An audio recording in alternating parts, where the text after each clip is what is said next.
और सदन में क्या कुछ हुआ है, किस तरह से, किन किन मुद्दों पर, क्योंकि राज्यपाल के अभिभाषण के दौरान हंगामा हुआ था और उस पर चर्चा हुई तो बीजेपी की तरफ से इस पर सवाल खड़े किए गए कि आखिर जब वो सरकार की उपलब्धियां बता रहे थे तो फिर इस पे सत्ता पक्ष की तरफ से ही हंगामा क्यों किया गया।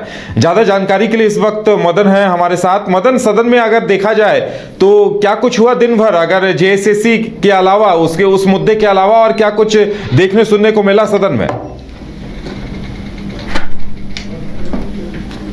तो एक बार फिर से जुड़ते हैं, हम अपने दर्शकों को बता दें कि जिस तरह से सदन में दिन भर हंगामा हुआ है वो अपने आप में कहा जा सकता है कि सवाल बीजेपी की तरफ से ये उठाए गए कि आखिर जब राज्यपाल अपने अभिभाषण के दौरान सत्ता पक्ष की ही उपलब्धियां गिना रहे थे तो ऐसे में हंगामा इस पर सत्ता पक्ष की तरफ से क्यों किया गया। वहीं सत्ता पक्ष के सदस्यों का कहना है कि राज्यपाल के रवैये को लेकर यह विरोध दर्ज कराया जा रहा था। ज्यादा जानकारी के लिए मदन जुड़ चुके हैं। मदन, सदन में अगर देखा जाए तो जेएसएससी पेपर लीक के अलावा और क्या कुछ रहा आज दिन भर? बिल्कुल, देखिए, जिस तरह से पूर्व मुख्यमंत्री हेमंत सोरेन पर ईडी की कार्रवाई हुई है उसको लेकर के हंगामा लगातार जारी रहा। कल पूर्व मुख्यमंत्री हेमंत सोरेन के तरफ से सदन में जो बयान दिए गए तो उससे एक तरह से ईडी और बीजेपी पर जो है निशाना साधा गया था, लेकिन उसी को आज कंटिन्यू करते हुए जब राज्यपाल के अभिभाषण पर चर्चा हो रहा था तब सत्ता पक्ष की तरफ से फिर से एक बार जो जेएमएम के या फिर कांग्रेस के विधायक थे वो पूरी तरह से बीजेपी और ईडी पर निशाना साध रहे थे और ये कह रहे थे कि एक आदिवासी युवक को, एक आदिवासी नेता को जो है परेशान करने की कोशिश हुई है और साजिशन सोरेन परिवार को खत्म करने की कोशिश हो रही है, इन्हें फंसाने की कोशिश हो रही है, राजनीति की लड़ाई जो है वो व्यक्तिगत करने की कोशिश की जा रही है। तो इन तमाम आरोपों के बीच जो है विपक्ष ने भी अपना कड़ा पलटवार किया और कहा कि क्या किसी को लूट की छूट दी जाती है, कोई संवैधानिक पद पर रहकर क्या किसी व्यक्तिगत लाभ के लिए जो है फायदा उठा सकता है। तमाम इन सवालों का जवाब देते हुए कई सवाल भी सत्ता पक्ष पर छोड़े कि आखिर वही बताए कि अगर ईडी संवैधानिक संस्था है तो क्या उनके समन पर उनको उपस्थित नहीं होना चाहिए। 10 समन तक अगर कोई व्यक्ति नहीं पहुंचता है तो क्या उनकी गिरफ्तारी नहीं होनी चाहिए। राजभवन पर भी निशाना साधा गया, राज्यपाल की संलिप्तता बताई गई पूर्व मुख्यमंत्री हेमंत सोरेन की गिरफ्तारी को लेकर के।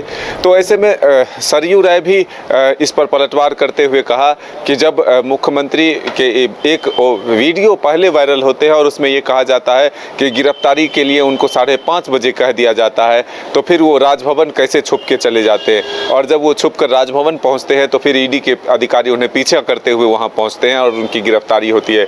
तो ये आरोप प्रत्यारोप का दौर जो चलता रहा, हंगामे भी देखने को मिले सदन के भीतर, सत्ता पक्ष और विपक्ष के बीच जो है नोकझोंक की स्थिति भी आई। बस जो पूर्व मुख्यमंत्री हेमंत सोरेन के खिलाफ जो कार्रवाई हुई है उसको लेकर के दोनों पक्ष एक दूसरे पर जो है आरोप प्रत्यारोप का दौर जो है जारी रखा।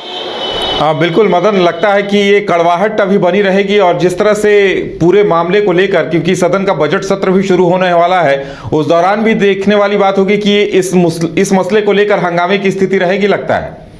बिल्कुल, फिलहाल ये मामला शांत होते नहीं दिख रहा है, अभी ये चलने वाला है क्योंकि जिस तरह से कार्रवाई हुई है और आगे चुनाव है, ऐसे में ये मामला अब शांत होने वाला नहीं है बल्कि यह तुल पकड़ता हुआ जाएगा। हालांकि सरकार के मंत्रिमंडल का गठन होना है, एक तरह से विस्तार होना है, तो फिर इसको लेकर के कुछ दिनों तक इस पर चर्चा होगी, लेकिन फिर से बजट सत्र में यही विषय होगा, भ्रष्टाचार होगा, चंपई सोरेन के कामकाज होंगे, सरकार के फैसले होंगे, पुराने यानी कि मुख्यमंत्री हेमंत सोरेन की योजनाओं को आगे किस तरह से बढ़ाया जाता है, ये तमाम चीज़ें जो है रोजगार को लेकर के, भ्रष्टाचार को लेकर के, शिक्षा को लेकर के और कानून व्यवस्था को लेकर के जो है सरकार को घेरने की कोशिश पुरजोर तरीके से विपक्ष करेगी। साथ साथ मंत्री बनने को लेकर भी चर्चाएं दिन भर होती रही और लगातार कयास लगते रहे हैं कि आखिर कौन कौन मंत्री बनेंगे। तो इसमें नया अपडेट, जैसा कि आप बता रहे थे कि सीता सोरेन को लगता है कि मंत्री बनना कंफर्म हो चुका है, इसके अलावा और कोई अपडेट सामने आई है क्या?